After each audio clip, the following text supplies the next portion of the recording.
Hello everyone, আসসালামু আলাইকুম। কি অবস্থা? আপনারা আছেন নি? বালা আমরাও ভালো আছি। সো আপনারা নতুন একটা ব্লগ ও সবাইকে আমরা জানাই স্বাগতম। আজকে হঠাৎ করে বাড়ি গেলাম আমরা বন্ধু বান্ধব মিলিয়া যাইতাম এক নতুন এক জায়গা। সো নতুন এক জায়গা যেহেতু যাইতাম, আপনারাও সবাই লোকেশন দিলে একটা নতুন একটা জায়গা যারা সবখানে মানে এটা সবে জানে না আর কি। সো আমরা আস্তে আস্তে বাইক নিয়ে বাড়ি গেলাম, দুইটা বাইক নিয়ে। তো সুন্দর করে একটা ভিডিও করলাম। তাও আবার আমার ক্যামেরাম্যানে ভিডিও করতে পারে না, আবার একটু ডরায় আর কি বাইকও বইলে। সো আমরা এখন যাওয়ার পথে রওনা দিলাম। সো এইগুলো বাইক রাইড দেখো আর এনজয় করুক আপনারা। So cinematic view.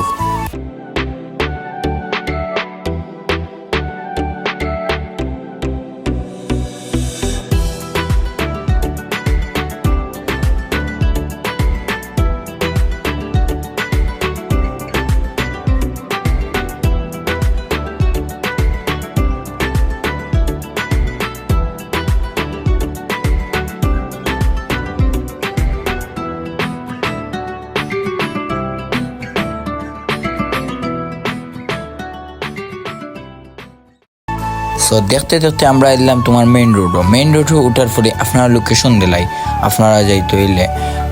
আর এই জায়গায় লোকেশন হইল গিয়া এয়ারপোর্ট রোড এবং লাকাতোরা স্টেডিয়ামের সামনে একটা বামে দিয়া রাস্তা গেছে। অপোজিট সাইডে একটা দোকান মানে একটা বাজার আছে, বাজারের মাঝখানে দিয়ে একটা ছোট রাস্তা গেছে। আর সেই রাস্তা মুখায় গেলে সো আমরা দেখাইতাম পারছি না আপনার, কারণ এই জায়গায় একটা কাদার রাস্তা আসলো, মানে অনেক জায়গা পাহাড়ি অঞ্চলের মতন, মানে সাজেকর মতন যে জায়গা আছে ওরকম ফিল আর কি। সো আমরা এই জায়গা দেখাইতাম পারছি না আপনার, রইলে গিয়ে এই জায়গা অনেক কাদা আসলো, মাটি আসলো, অনেক রাইড করা খুব কষ্ট হয়ে গেছিলো। সো আমরা মেইন রোডে ওঠার পরে আপনার ভিডিওটা দেখাইলাম।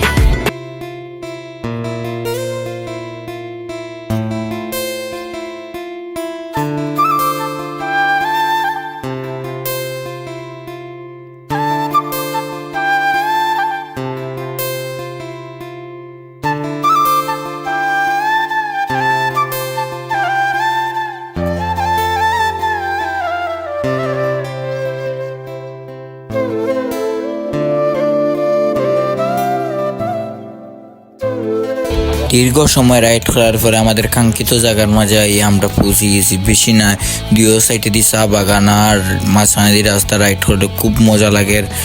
আর আমরা খুব ভাল লাগে, আমার বন্ধু বান্ধব সব নিয়ে আমরা ফার্স্ট টাইম গেছি, তো খুব ভাল লাগে।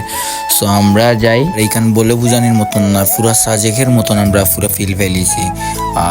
আর আপনারা কিতা কইতাম, অত মজার জায়গা আপনারা দেখলে মানে আমরা ভাবতেও ভালো লাগে যে অত সুন্দর জায়গা দেখা গেছি আমরা। যাওয়ার পরে আপনারা কিতা কইতাম, আমরা আর সই অন্য যে কত বিলে নামতাম, অত সুন্দর নিচে ঝর্ণার দেখিয়া আমরা খুব ভালো লাগছে। কত বিলে নামতাম, আমরা নামিয়া দেখি মা আমার বন্ধু সব ঠিক গেছেন কি সবর আগে গিয়া তারা নামিয়া। তখন সামনে চা বাগান আর উপরে আছে আমার বন্ধু বান্ধব সব টিন ফাঁকল হয়ে গেছে, তারা গোসল করতে করি আমাকে মোবাইল ভিডিও করিলে। ভিডিও করার পরে এই জায়গাটা উপভোগ করার মূল কারণ হইল গিয়া বাইক না থাকলে আমরা এই জায়গাটা উপভোগ করতাম পারলাম না। সো আমার বন্ধু সালমান মানে জুস উঠতেও পড়ে গেছে ফানিত। আপনারা কি দেওয়া যায় মতো ঠান্ডা ফানি, খুব আরাম লাগে। আমরা অত ঠান্ডা ফানি এর মাঝে খুব মজা লাগে। আমরা গোসল করলাম জেনে আমি কইতাম পাই না, আমার বন্ধু ভিডিও করেছে লেগে মজার কাহিনী। আমার লোক এরকম নাম তো সাহস থাকলে নাম। এরপরে কিতা করছি আমি আর আমার বন্ধু মিলিয়াও এক সুব্রা তাইলিছি তারে। আপনারা দেখতে হইলে ও দেখবা যে কি জাত মাইটটা তারে দিছি।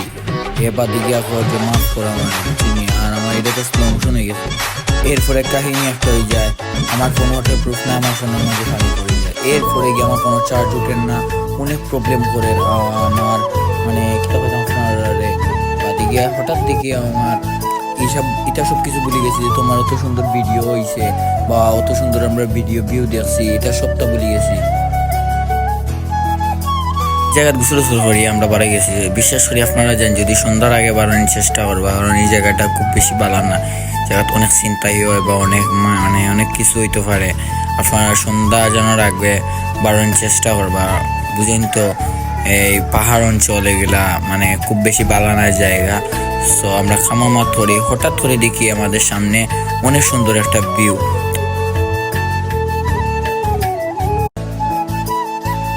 এরপরে আমরা বাড়ি গেলাম, এরপরে বাসা যাওয়ার উদ্দেশ্যে বাড়ি গেলাম, কারণ এই জায়গার তো অনেক রিস্ক হয়ে যাব।